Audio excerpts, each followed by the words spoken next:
I'm going to read you guys my thoughts that I had last night to this morning because it's a lot and it's more convenient for you to just listen up rather than to read the whole thing. The truth is, you're all trash. Most of you are not good people. That's why so many of you suffer in silence. The majority of you make life miserable for others because you encourage division. You force people to have to cut ties with you to maintain their self-respect and peace of mind. You make it your mission to avoid shadows while protecting your egos. You see good people as something to exploit, enticing them to become cold-hearted. You mistreat anyone you perceive to be better than you. You don't move as a team, yet you're all a bunch of self-serving bandwagon hoppers. Once it's not popular to like somebody, you stop liking them. When the person you're jealous of gets into a problem with someone else, you immediately defend whoever you feel better about, even when they're dead wrong. Why? Because like I said, you're trash. That's why you create unnecessary conflicts with no intention to resolve anything, no intention to help people improve on what you claim they're lacking, because deep down, you're happy they're lacking. It gives you an excuse to finally criticize someone you secretly see as superior to you.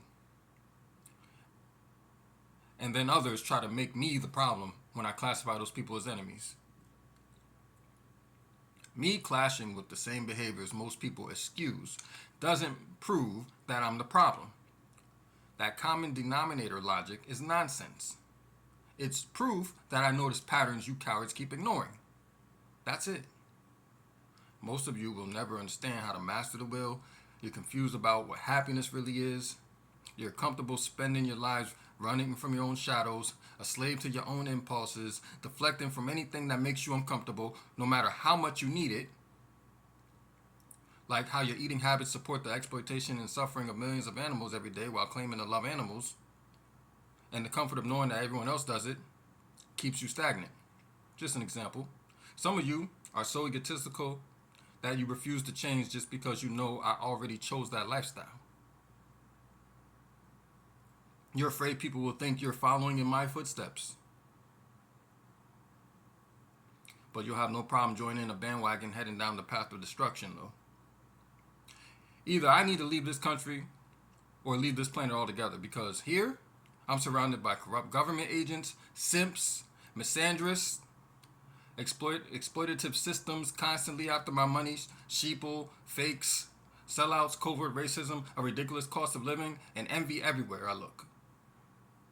I was born into a household full of people who lacked emotional discipline, born into beliefs I no longer support. None of that was ever my choice. But here I am, trying to make the best out of the cards I was dealt. Took a lot for me to grow out of that destructive habit. Took a lot for me to grow out of a lot of destructive habits that I've learned from my environment throughout childhood, yet my growth seems to be less preferred by people. I had to cut off many friends and family I've known since childhood because they all decided to move funny with no willingness to discuss and rectify the problems together. Like I said, it's not me. You can try as hard as you want to make me the issue, but you'd be wasting your time. For years, I examined my behavior over and over, more than necessary, just to stay humble. Then I realized the blame shifting was just another tactic they've been using to dodge accountability. They foolishly see every conversation that's difficult to have as an argument that they need to win against me. I'll say that again. They foolishly see every hard conversation, every difficult conversation that's necessary for growth, as an argument that they need to win. And since it's easier to come at me, the one who wanted to fix things, than to confront the actual problem, you self-serving cowards choose temporary comfort every time, and then wonder why you have to fight ongoing anxiety so often, and why you can't maintain connections with people. And of course, they protect their ignorance by pretending not to care, pretending nothing to do is wrong, pretending that coming clean is a weakness, and acknowledging their faults is a weakness. The people they've done dirty, they try to just find some type of way to justify it. They'd rather let time pass so that they can sweep the problems under the rug instead of being adults about it. The people I busted my behind for secretly hope for my downfall every time they talk about me. They hope I go broke. They hope I lose everything. They hope everything I aspire to achieve never happens. They hope for my misery. They hope that all of my wishes never come true. Some of them even hope that my health declines so that they can use that as evidence that the vegan diet doesn't work because I'm the only vegan in my family, right? They hope all the BS they believed about me is true. So what do? They wait for the news about every misfortune I come across, every little mistake I make, just to exaggerate it into something bigger than what it really is. And why? I don't know. The most I've ever done to them was set boundaries, stand up for myself, and challenge perspectives that I don't agree with. Yet somehow they turn all of that into adversity every time. Every adjustment I've made to become a better me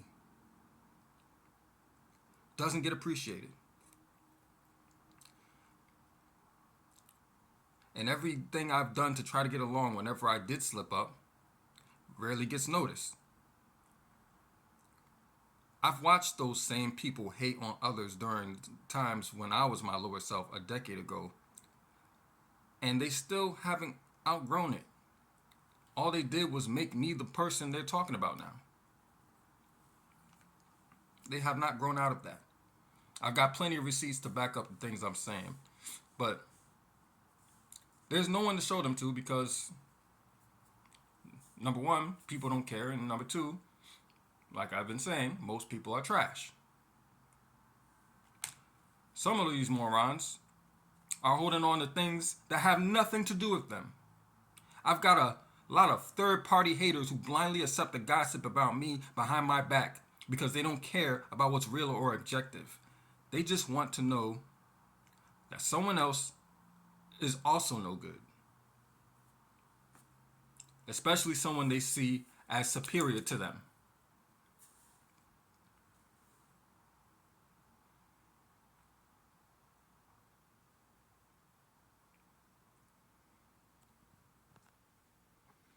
I can only imagine all of the twisted narratives about me that currently exist in people's heads because none of them want to get clarity from me. Nope.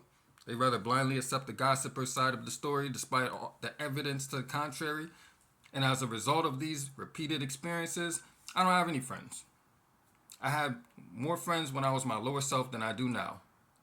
And why? Because like I said, people feel better about others when they are more inferior. They feel less threatened by people who are seen as beneath them than someone who they see as above them. This is why they don't cheer for my success. And that doesn't make me feel good to know that I'm better than the people that I want in my circle. They may think that way because that's how they are, but I don't think that way. Anyways, one of my biggest mistakes was introducing the woman I tried to build a family with to those toxic relatives and former friends, let alone choosing her in the first place. I currently have a child by her. When I finally figured out who I wanted to be, I became that man. But then I struggled to find people who match my frequency. While still wanting to be a somewhat young parent, because my parents had me at a late age and I wanted my kids to experience their grandparents.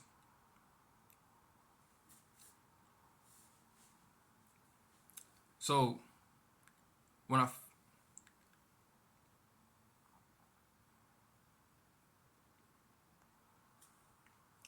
So what's life looking like now?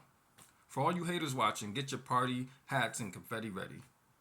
Looks like a life of misery. A bunch of court dates, shady employers trying to withhold money I earned. If I work a minimum wage job, I barely be able to keep up with the bills, let alone pay off the IRS. I lost thousands of dollars to scammers. People are getting older.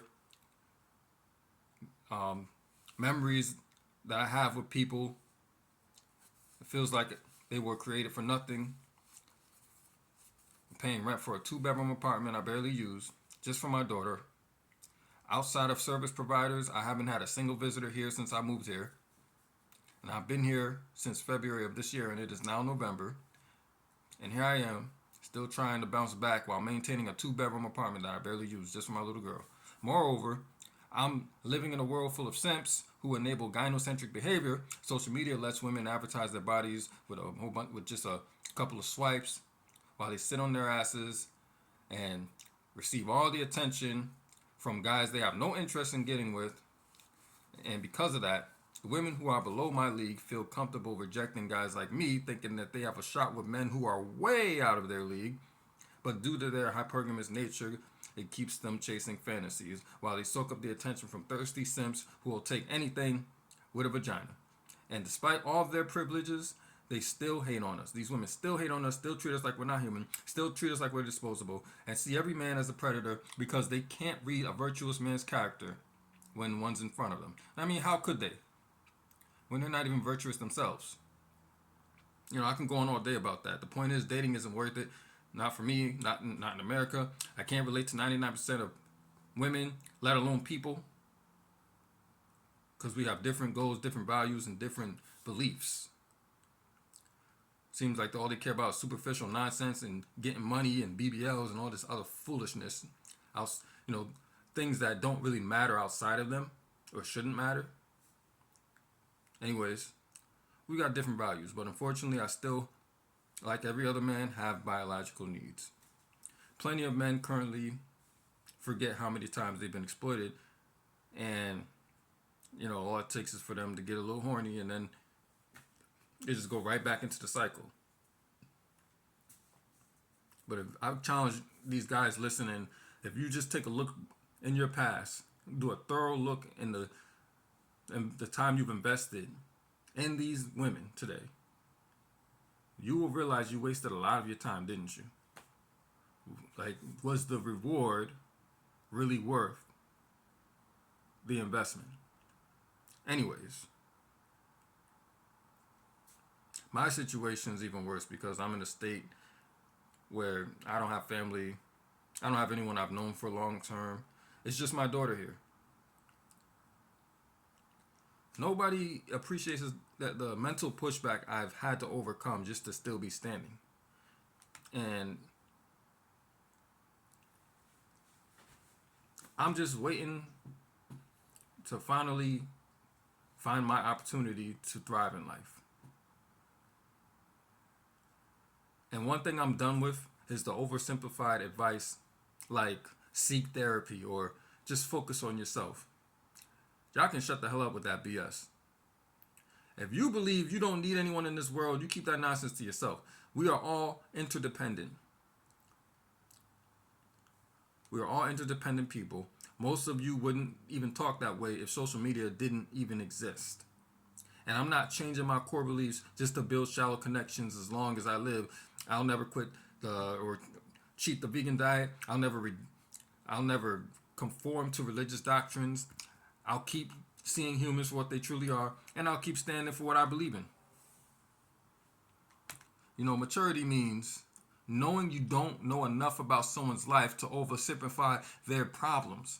A lot of you offer unsolicited advice just to feel useful or appreciated, not to actually help. You'll just repeat things that I've already thought about 100 times. But see, my mistake was going along with it to keep the peace or to help you feel good about trying to help. When in reality, you guys are just helping yourselves feel useful. And if I decline, suddenly I'm a jerk, right? To me, a good friend asks good questions before handing out useless advice that insults my intelligence. So boom, 5 major things that made life worth living for me that are gone. Number 1, my goal to build a family with one woman.